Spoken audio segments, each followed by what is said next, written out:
हमारा seat sharing NDA से पहले हो जाएगा, अंतिम चरण में चिंता नहीं। हमको तो कहीं जाना है नहीं, हम तो जहाँ हैं वहीं हैं। जिनको आना होगा वो ना बताएंगे।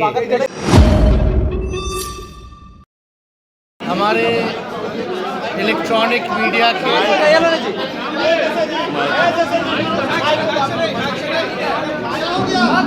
सभी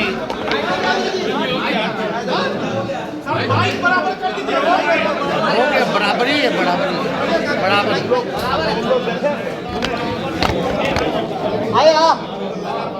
सभी हमारे पत्रकार भाई, इलेक्ट्रॉनिक मीडिया के, प्रिंट मीडिया के और सभी हमारे पोर्टल मीडिया के सभी साथी का आज के प्रेस कॉन्फ्रेंस में आप सब लोगों का स्वागत करते हैं।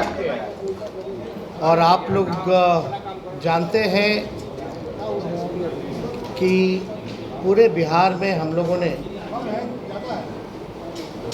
यात्रा किया, जन विश्वास यात्रा, और हर जगह जो है लोगों का हुजूम,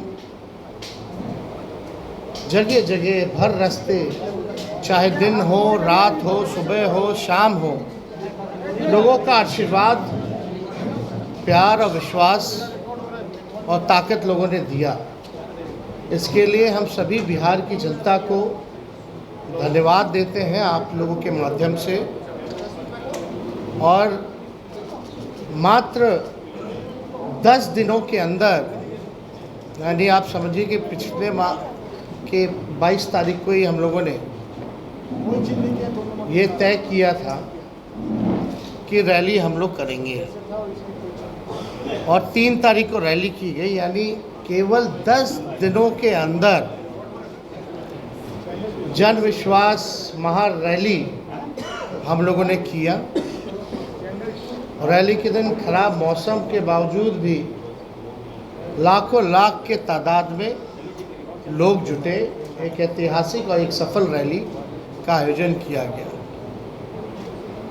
और आने वाले 2024 के चुनाव को देखते हुए बिहार की धरती ने एक ऐतिहासिक रैली के माध्यम से पूरे देश में संदेश दिया कि हमारा जो गठबंधन है, महागठबंधन, इंडिया गठबंधन, ये मजबूत है और आने वाले समय में बिहार से हम सब लोग चौंकाने वाला रिजल्ट देंगे। लोगों का जिस हिसाब से उत्साह था, एक एनर्जी थी, एक वाइब्रेंट रैली आप कह सकते हैं था।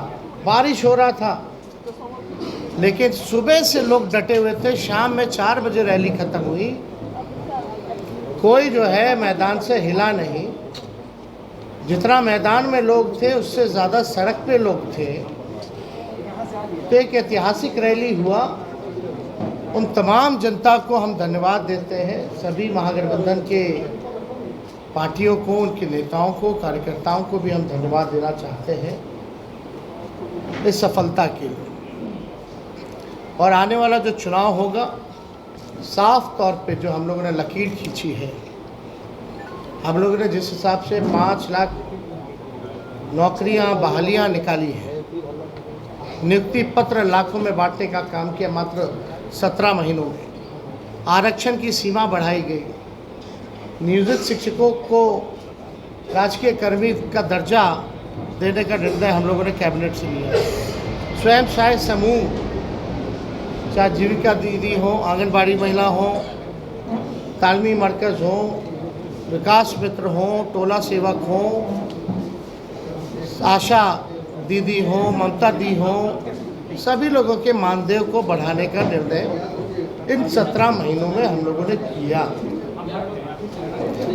इसके साथ साथ स्पोर्ट्स पॉलिसी के साथ साथ, आईटी पॉलिसी के साथ साथ टूरिज्म पॉलिसी भी इस 17 महीने में हम लोगों ने लाया।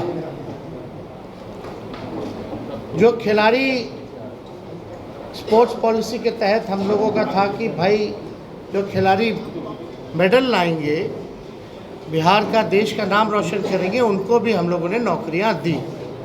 और हाईएस्ट लेवल है उस नियमावली में डीएसपी के लेवल तक का नौकरी जो है लोगों को मिलेगा, जैसा वो मेडल लाइन में। तो खेल के साथ साथ जो पढ़ने वाले लोग हैं, हम लोगों ने नौकरियां देने का काम किया। हम लोगों ने 17 महीने में लोगों के हाथ में कलम दिया, और वहीं बीजेपी के लोग केवल नफरत बांटने का काम कर रहे हैं, तलवार बांटने का काम कर रहे हैं। अभी भी बड़ा सवाल उठता है कि भाई कैबिनेट का विस्तार क्यों नहीं हो रहा, आखिर क्या वजह है। इतने महीने डेढ़ महीना होने जा रहा है और अब तक जो है विस्तार नहीं हुआ, ना ही कोई होने की कोई सूचना किसी को है। तो आखिर मामला क्या है।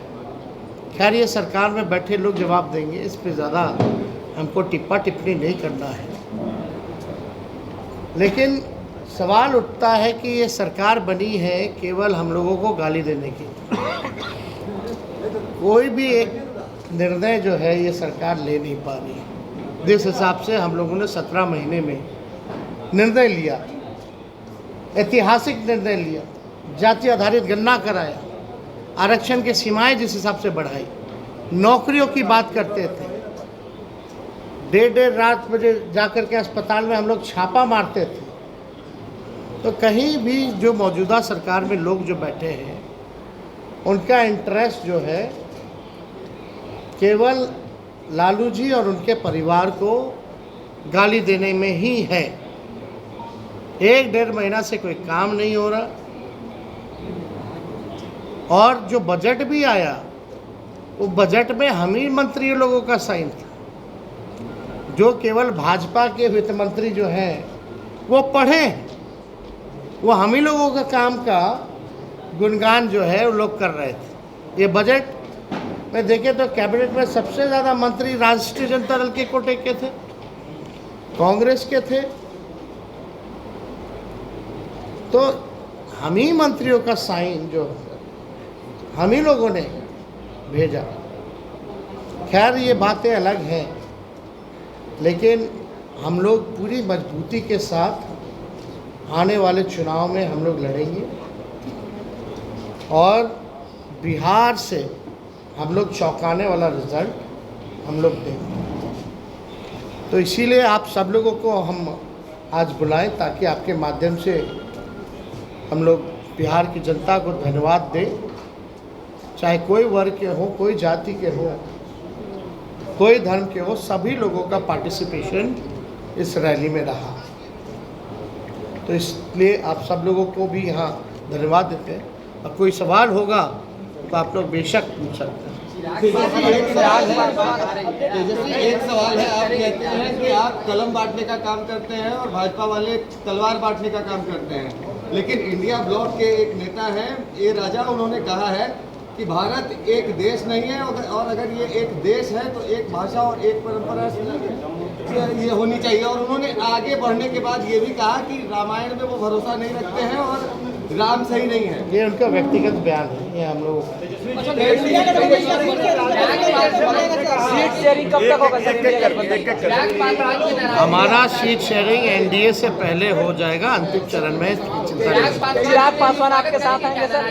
चिराग पासवान को नहीं बैठाया गया है, इसमें हमको क्या कहना, हमको तो कहीं जाना है नहीं, हम तो जहाँ हैं वहीं हैं। जिनको आना होगा वो ना बताएंगे, स्वागत करेंगे ना सर? वो तब की बात है। शरण सिंह ने कहा है कि मैं भी मोदी का परिवार हूँ।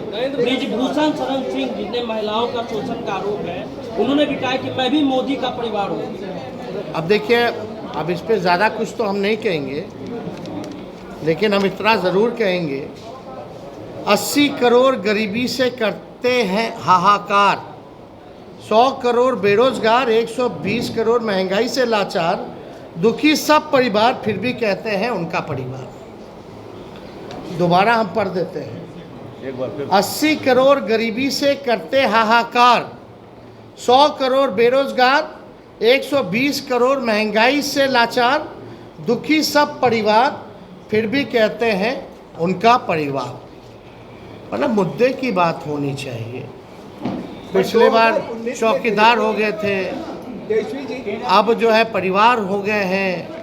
ये इससे नहीं, आपको बताना होगा कि आपने कितने रोजगार दिए, आपने कितने कारखाने दिए, आपने महंगाई कम किया कि नहीं किया, आपने पलायन रोका कि नहीं रोका, आपने क्या इंडस्ट्री निवेश बिहार के लिए क्या लाया।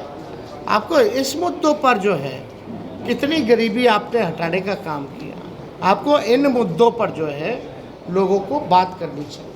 छपरा के दौरे पे और आज सुबह उन्होंने कहा कि लालू जी ने जो बयान दिया था परिवार को लेकर के, मोदी पर जो सवाल करा किया था, ये ओछा बयान है, इस तरह का बयान उनको नहीं देना चाहिए। इसमें तो सारा बात आ ही गया है। 2019 छपरा इससे कोई फर्क नहीं पड़ता।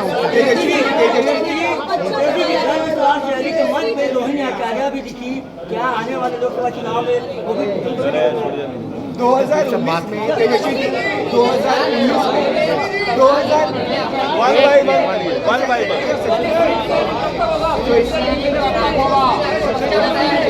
एक कोई समझ में नहीं आ रहा कौन क्या। हम तो बोले भाई बातचीत चल रही है, एनडीए से पहले हम लोगों का हो जाए, लेकिन आप देखिएगा जो लिस्ट भाजपा का निकला बिहार का तो किसी का नहीं निकला। कल सुप्रीम कोर्ट कहाँ बीजेपी में बिहार में एक को टिकट बांटा, जरा नामों बताइएगा। 2019 में तेजस्वी जी सुप्रीम कोर्ट ने एक फैसला दिया है। अब इसमें क्या है, मेरी खुद की बेटी है, हम पिता भी तो हैं, अब इस पे क्या बोलूं। 2019 में चौकीदार चोर है के बाद एक कैंपेन शुरू हुआ, मैं भी चौकीदार। अब लालू जी के भाषण के बाद परिवारवाद पे फिर से एक कैंपेन शुरू हो गया, मैं मोदी का परिवार। क्या लगता है कि फिर से 2019 रिपीट होने वाला है? चलिए, अब आप लोग मानते तो हैं लालू जी के बात का असर पड़ता है, बट वो अब हर जगह तेलंगाना में भी आज उन्होंने कहें, उनका कहना है, लेकिन क्या हालात है इस देश के, जो वो कह रहे हैं उनका परिवार, क्या किसान के लोग लाठी से पिटा रहे हैं, क्या वो उनका परिवार नहीं है? अपने परिवार के साथ कोई इस तरह का काम करता है क्या? पिटवाने का, मिलने का समय नहीं है किसानों से। क्यों नहीं मिल रहे भाई? क्या किसान खाली कहने के लिए परिवार है? कथनी अकड़नी में तो अंतर है। जनसभा में लाखों की भीड़ हुई, लेकिन भाजपा कह रही है भीड़ से कुछ नहीं होगा, वोट चाहिए चुनाव में। वोट आप लोगों की बात सही है, ये बात नहीं। काहेला हम लोग सबसे बड़ा पार्टी बन के आए, प्री पोल में सबसे बड़ा अलायंस बन करके आए, तो बेईमानी नहीं होता। चंडीगढ़ जैसे तो सरकार बना लिए थे हम लोग तो 20 में। सलमान जी भी बोले कि लाल सलाम ने सारा कमान संभाला है। सब लोगों का योगदान है, और जो लोग कुछ भी कहते हैं वो अपना भी करके देखो।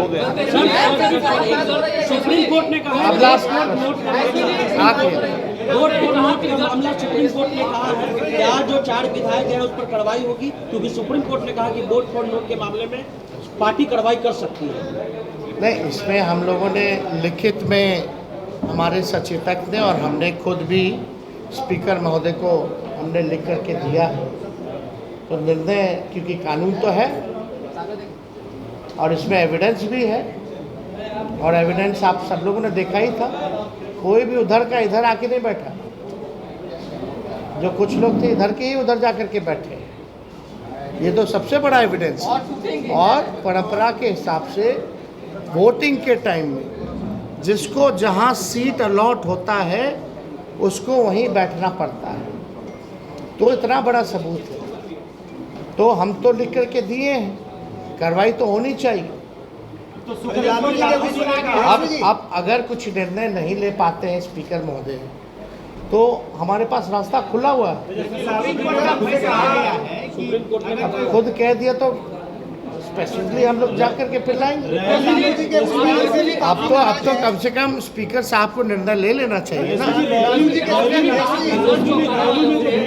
उसको लेकर भाजपा कह रही है कि पैसे पर बुलाया गया है, क्योंकि भाजपा का ये ठीक है, उनकी मर्जी। एक बार फिर सब जितना लाखों लोग आए ना, सबके यहाँ ईडी सीबीआई भेज दे, बता देगा लोग। 10 लाख से ऊपर जो लोग आए हैं जरा सबसे पूछताछ कर ले।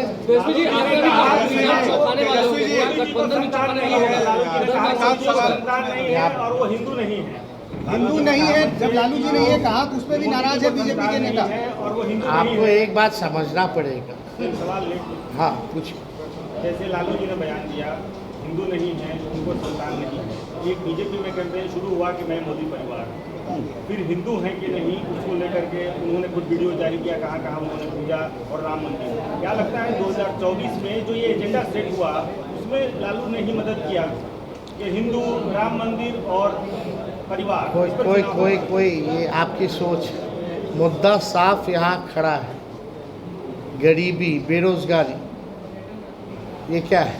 लालू जी ने एक बात नहीं की, बहुत बातें की, लेकिन एक बात तो सही है कि अभी तक सही से जवाब कहाँ कोई दे पाता।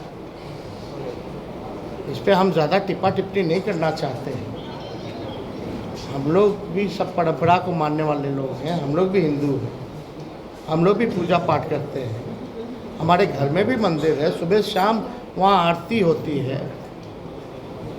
तो इस तरह कोई बात धार्मिक को लेकर के एजेंडा नहीं हो सकती। लेकिन हाँ, अगर हमारे भी घर में कोई किसी की मृत्यु होती है तो हम लोग बाल मुड़वाते हैं, हम लोग दाढ़ी छिलवाते हैं, हम लोग अपनी बेटी का मुंडन हम करा के हैं, तो हम लोग तो फॉलो करते हैं ना। लालू जी ने तो बस यही पूछा, तुम इतना प्रचार करता है, नफरत फैलाते हैं, उकसाते हैं लोगों को, धार्मिक भेदभाव आप कराते हैं, आपस में राम और रहीम के बंदों को लड़ाते हो, तो आप क्यों नहीं मुड़वाएं? इतना बड़ा आप अगर बात करते हैं तो आप क्यों नहीं मुड़वाएं? यही तो बात थी। बहुत लालू राम विरोधी बताया था सम्राट चौधरी। सम्राट चौधरी ने कहा कि राम विरोधी। पहले सर्टिफिकेट ठीक करा ले। जदयू वाला लोग ने प्रेस कॉन्फ्रेंस किया था। जी सर।